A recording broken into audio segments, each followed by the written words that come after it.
Hello, welcome, Grounded Reason pod people. This is Dennis. Today we're going to be discussing TV antenna reception and what you can do to improve it, or if you're not getting any, to troubleshoot the issues that you're having. And what we'll be doing is we'll be using a tool that is probably one of the best tools out there on the web. It's called tvfool.com. So if you've been there or you're curious about it, you can go to the site and you can type in your address and it'll give you a readout of what the TV signals in your area looks like. Now in this podcast, I'll be going, step by step to tell you what all that stuff on the report means and how you can use it to your advantage. But that's not all we're going to be doing today. Even if you don't have a TV full report, you should listen because we're going to be going over a lot of nuances in TV antenna reception. And if you listen, you'll be able to figure out if you have the best antenna or, for your needs, or if you, if you're looking for an antenna, which TV antenna you should buy. So this is going to be really helpful for lots of people out there. I know a lot of people out there on the OTA subreddit and the cord cutter subreddit are always asking about how to read one of these TV full reports. So today we're going to go into that deep. Now, if you've been listening to the podcast, we did cover at a high level TV antennas in week 2, and TV full was mentioned, but it didn't go nearly as in depth as we're going to go today to explain all the stuff that you need to look out for. So I'll go ahead and put a link to the tvfool.com report in the show notes. You can go ahead and click it and fire that up, and let's get this episode started.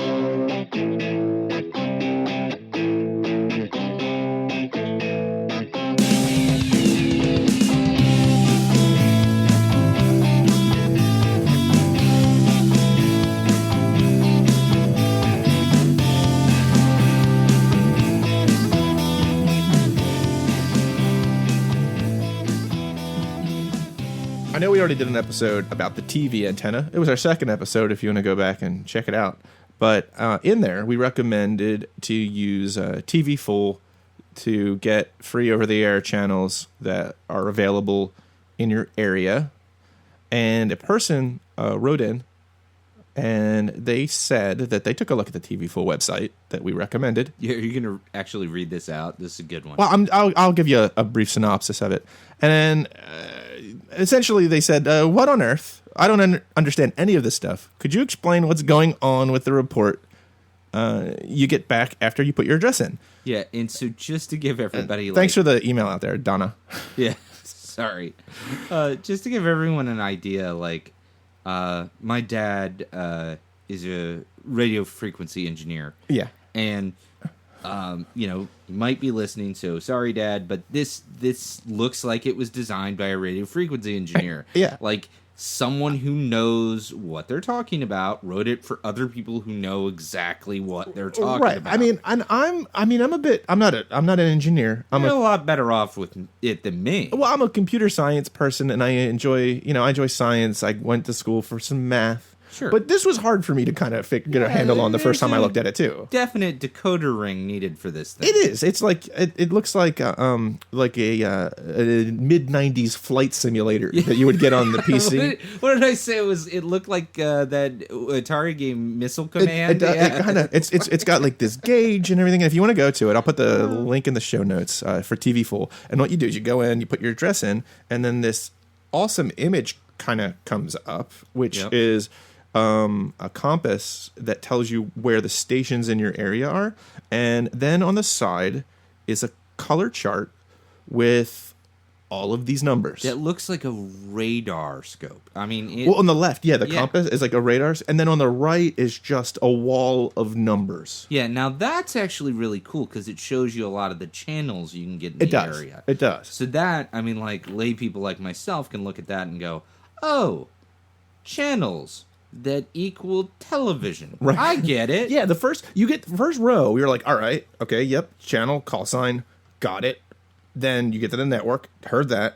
And then it's just numbers after number, and you're like, what? Yeah, and I know what miles mean, And, there's a pi symbol, right. And I don't know what's going on. And this happens because, like, if you, on my site, I'll just ask somebody to put their link it, and I'll take a look at it and tell them. The Reddit cord cutter subreddit is it's nothing but people please tell me what this means. What do I do with this? And they're posting their TV full in. So what I'm going to do today is I'm going to go through this thing and teach everyone how to use it, and it's really not that complicated. There's a little bit of a little bit of guesswork goes into it. I was going to say, so says you. Well, it's not that complicated, but I remain skeptically okay, well, we'll optimistic. see. We'll do this episode, and hopefully everyone will. And if you have any questions, go ahead and write us at podcast@groundedreason.com, and I'll cover them. I'll come back on, and we'll do another. Answer all the questions and things that I missed when we went over questions, right? Because there might be some. Yeah. But really, when it gets down to it, this is probably one of the best tools out on the web to kind of figure things out. Now, if we take so let's take that first column here where it says real. You have the call sign, and then you have real and virtual. Basically, it's your real channel versus your virtual channel. And for those listening at home, go ahead and click on it, pull it up, and we'll just walk through this. This is kind of like a talking guide. Yeah. So again, you start by entering in your address and so on. And the only tricky part about that is at the very bottom of that page. You have, and we're going to put this in the show notes, right? Oh, yeah, on how to get to it and what to do. Right. And at the very bottom, you have to... It's a podcast how-to. It's the first one like this. Yeah. So, it's something new. You have to put in, the height of the antenna, where it's going to sit. And I assume that's from the peak, right? Well, yeah, basically. And I'm saying for an indoor antenna on your floor, just 4 feet. Whatever it is. Or and if it's outdoor, I mean... Guesstimate the height of your roof. I guessed 15 feet for the top of my garage. I don't know. And then, the way it works is, the higher the antenna is, the better chance you have of line of sight to the tower, which is better for you. Oh, can I do a disclaimer here real quick? Sure. All right. So anything particularly me, but Dennis, to pokes fun at TV Fool, I would just like to say... People of TV Fool, you are amazing. This is a really, really cool tool. Oh, this is the best tool out there. I just am not smart enough to understand it. Right. I just know if you've never worked with any type. Yeah. If you're not a numbers person and you look at this, you might get sick. You might actually get ill. I went down for a moment and my nose was bleeding. But there's a lot of useful information here, and it's definitely, if you want to get good TV reception, this is the site to go to. This is the way to go. It is. Right. So. And really, what's important is with real and virtual, the real channel is the actual channel. The virtual is what you will see when you flip your television on and you want to go. And the reason for this is in the band, in the UHF/VHF bands, each one of those numbers, the higher the number is, the more power it's going to have, the frequency. So basically, all of the old VHF channels, because when we were, back in the day on analog TV, all of your VHF, lower-end TV channels, were pretty much your network channels, for the most part. Fox used to be in the UHF zone, but for the most part, it was those lower VHF channels. Well, with digital, they want to get off of that VHF because it doesn't have the power to carry that signal. So they have their virtual channel is kind of it's their brand. So if you had channel 2 being NBC, they're going to stay channel 2. The virtual channel is the actual channel that you'll see on your TV screen, so channel 2. The real channel is the actual power that's the channel they're broadcasting on. And so digital channels want to be in that UHF range for the most part, so they will still keep their old low-end channel number, but then actually broadcast it at a higher UHF So this is frequency. A simple translation table there. Exactly. So the real channel is what we care about, and the reason why this is important is because a lot of the newer antennas that your flat antennas and stuff like that, they're really good at UHF. They're okay at high VHF, 13, 12, 11, you get below 11 and it gets dicey. So, yeah. And I wanted to bring that up because that is one of the biggest problems a lot of people have. And because these antennas will say, go up to 50 miles. That means nothing. 50 miles is just kind of what they say Right. to because it's a ballpark, but really it comes down to line of sight to the tower, the hills that are in the way, Right. and the channel frequency and what it's broadcasting on. So if you're on if you're on that VHF range, the best thing to get a VHF channel is some rabbit ears, honestly. Long, dipole antenna is really what the best thing is for VHF.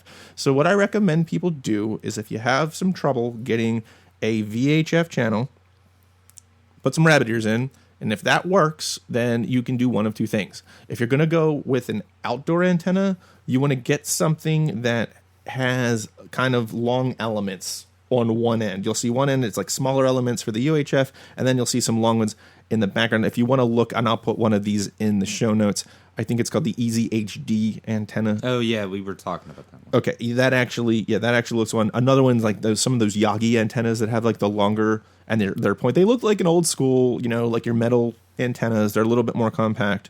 That'll work. If you don't want one of those, you want a modern antenna, or you have an indoor flat panel antenna, you can actually get a set of rabbit ears. Even if it's outdoors, you can get your outdoor antenna and then a set of rabbit ears, and you want to get something called a Uhf Vhf Signal Jointer. They're usually like UVSJs is what that's what they call them. And what it does is you're allowed to plug both antennas in. So if you have like say your rabbit ears, you plug that into one side, and it'll tell you on there which is the VHF side and which is the UHF side.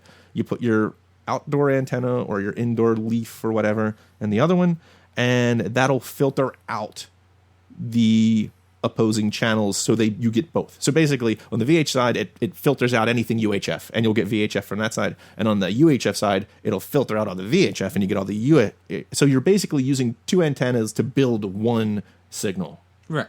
And that works like a charm.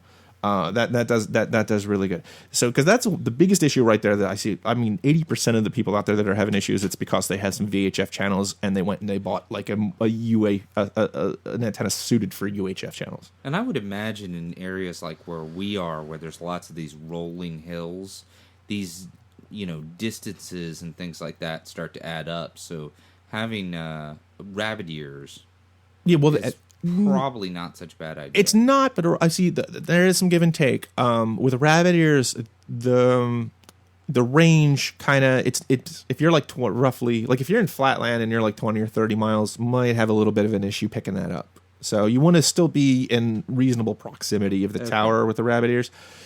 If you're not, then you should be using an outdoor anyway, to be honest, at that point. If you're getting that far away, then, and an outdoor, like if you have long elements, if you have like something like the Easy HD, I've seen those work up to like 50 miles for VHF. So. And not to skip ahead, but on this same chart on TV Fool that Dennis is describing, column 7, which is dist miles. Oh, yes. Will actually tell you how far away the tower is for that channel. Yeah, and if you go down to, there's like two tables on the side there, and really on the left, it tells you VHF low and VHF high, and it'll give you the call signs of the channels that are in that box and where it is. So, and you can see there like the VHF high is like it ends at channel 13, because then 14 starts your UHF. Yeah, and so far I followed all of that. Yeah, didn't know it off, and that is really like that. You play the important role in this today, because if you don't understand something that I'm saying, that means that everyone has turned this thing off. Because I will tell you right now, people, you are in trouble, because you do not want me being your yardstick on just about anything. So, because all right, yeah, and I need you to let me know if you don't challenge accepted. You need to tell me if you're not getting what I'm saying on this. Yeah, and I would say the part that's the most confusing is actually what you're getting ready to hop into next, which is the signal piece. That. Oh, the noise margin? Yeah, okay. I get a little lost in there. Okay, well, what you'll see here is TV signals, they work in, they're measured in the decibels. Actually, the noise is measured in decibels. And if you look over, there's a column where it tells you what network it is, like ABC, the C-dubs, NBC, Fox, whatever. Right after that, it says NM and decibel after that. And that means noise margin. And that number is the amount of noise that you have that you can spare, essentially. Okay. That's all that is. So, and when we get into noise, there's many, many, many things that cause noise.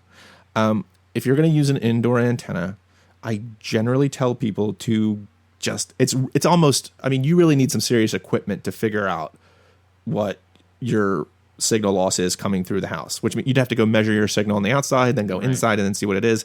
I don't see, I just say, assume it's going to be about 30. Okay. And that's kind of where your cutoff almost is on this chart, because once you get to 0, you're out of signal. So if you look down, if you get down on the chart there, you notice how it's color coded: green, yellow, red. Yep. They say the green is for indoor antenna. If you look at like the last green highlight, it's probably somewhere in the 30s. Yeah. So you have your address, and I have my address up on screen. We're like 3 houses apart, so it's basically the same chart. Right. And I'm looking at it, and right here, the bottom one for me is CBS with 59. What's right under that? It's probably like a PBS channel or something in there, right? No, CBS is the last green one. Last green one? Okay. And then what's after that? What's the first yellow one you PBS. say? Okay. And then what's that? Notice margin on that. 33. Okay, yeah. So around 30 is about that cutoff then. Because then it's switched colors and it says you need to go put in, because yellow means use an attic antenna. Yep. Okay. So the noise is several things. Passing in your house, like I just said, assume you can assume it's about 30. Every time you split the signal, it's going to be about 3.5 decibels. Long cable runs can be anywhere up to 5 to 10, decibel loss, a pretty big loss there. Now, when I say split your signal, you can use a splitter, and even if you don't put a wire on the other side, you don't actually split it, say you use it to join 2 pieces of cable, you're still losing half. It's still running through something. It still counts. And your tuner on your TV actually causes noise. And they're not very good about, I mean, sometimes if you look in the specs, sometimes it'll say, but most of the time it won't. I usually guess between, 5 to 10 decibels of noise there. Okay. And the reason why I'm telling you this stuff, because it all adds up, and you kind of have to look at, you're going to have to look at what your internal cabling is going to do to add to that number to get an idea of can you get that signal or not. So let me try an example here. I got ABC sitting at the top of my chart with a score of 71.5 NMDB. So that means that I have that amount of noise that I can wiggle with before I lose the signal. Exactly.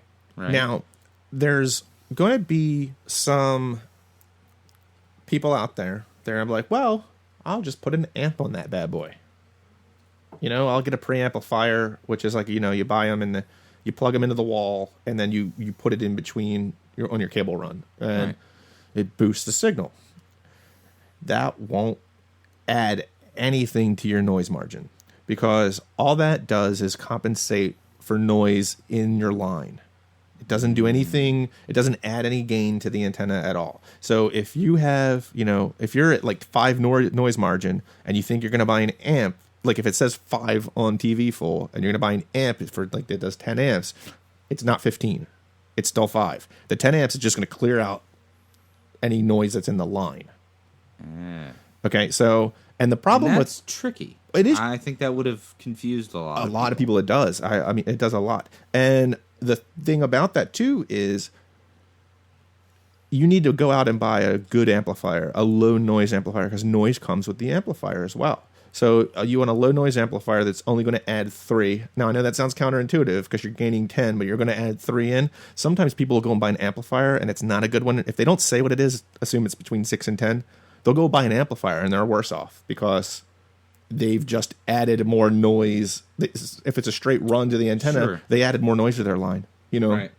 So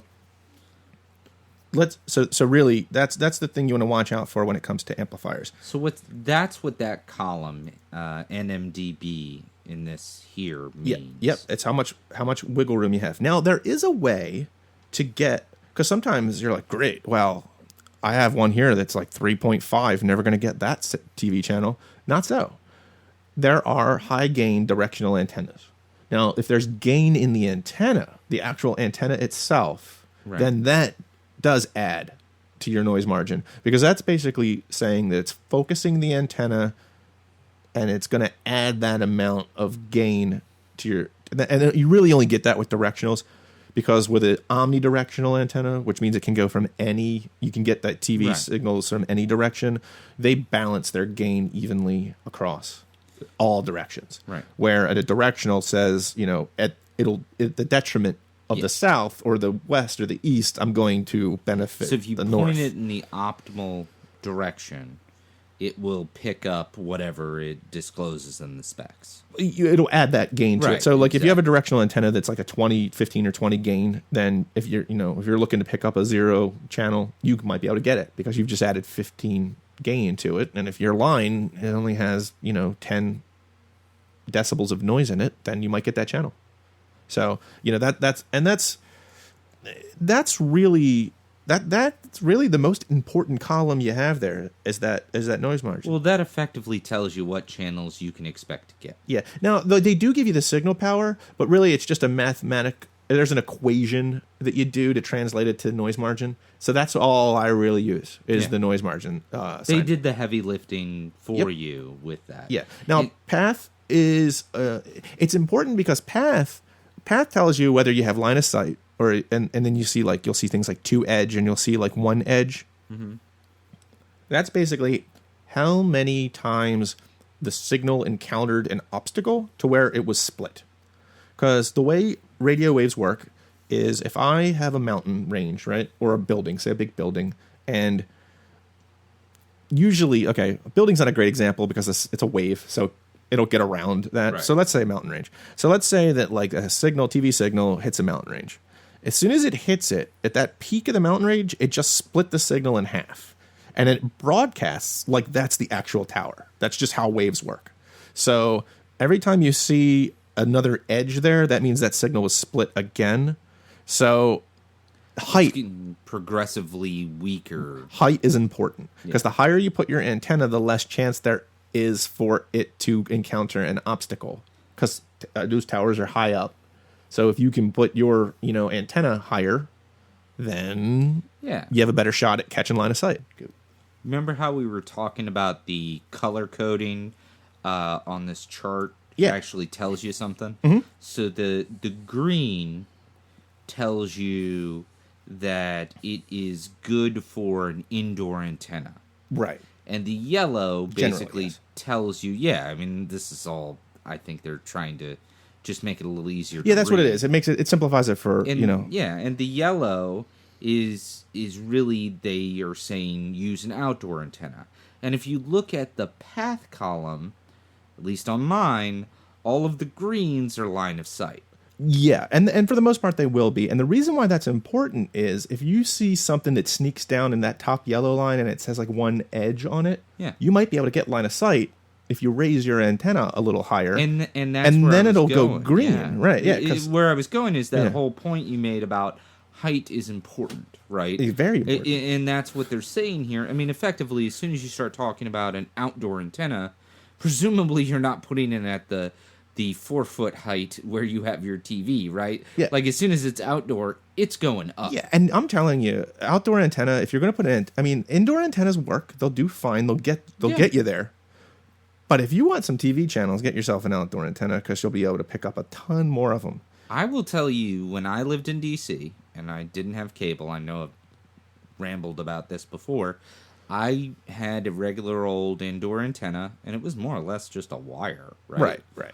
I got a pretty fair number of channels. Now, I was living right in the city center. Yeah, so it'll it was work. Easy. Here an indoor antenna is fine. I've used the Leaf, and I've gotten pretty much all the network channels with a Mohu Leaf here. I got quite a few. Yeah, I went and put I put an outdoor antenna up, and I got like 20 more channels. So I was living in an apartment building, so I don't think my landlord would have dug that. Yeah, you know what though? I mean, it's actually there's an FCC regulation on that.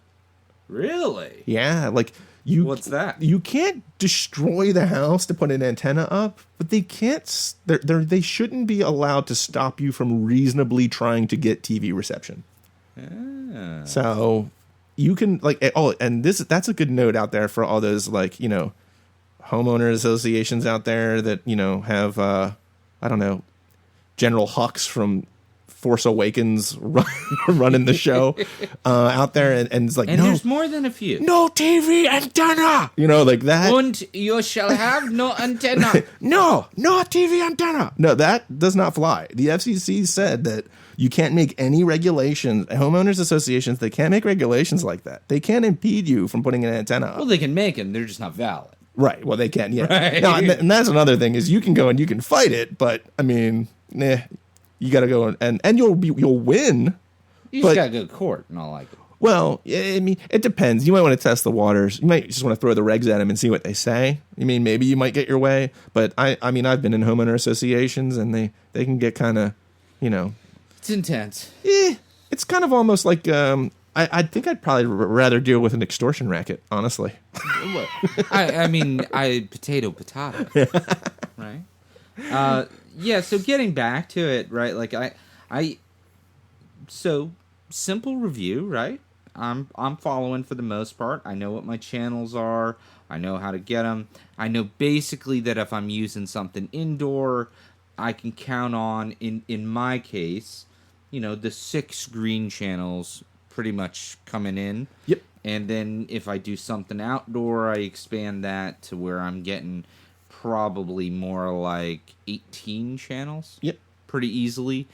And if I wanted to, I could probably push down into that light pink area if I were to do something where I got what did you call it? A amplifying antenna? Well, no. What is that called? Well, yeah, it is. It's a directional antenna. Directional antenna. Will typically have gain in one area, right. The way you're pointing it, the direction you're pointing it. I was mixing terms there, but it's the directional antenna that allows you to gain. It's fine calling it an amplified antenna because that's essentially what it is. It's just there's a lot of confusion out there because when people there are amplifiers separatly exactly, and that's not what we're talking. We're talking about the gain is within the antenna itself. It's how the antenna is built or made. Now there's also something on here, and this is kind of in the weeds, but on the left of all those numbers, sometimes you'll see a red C. Or you'll see like and I was curious about that. A.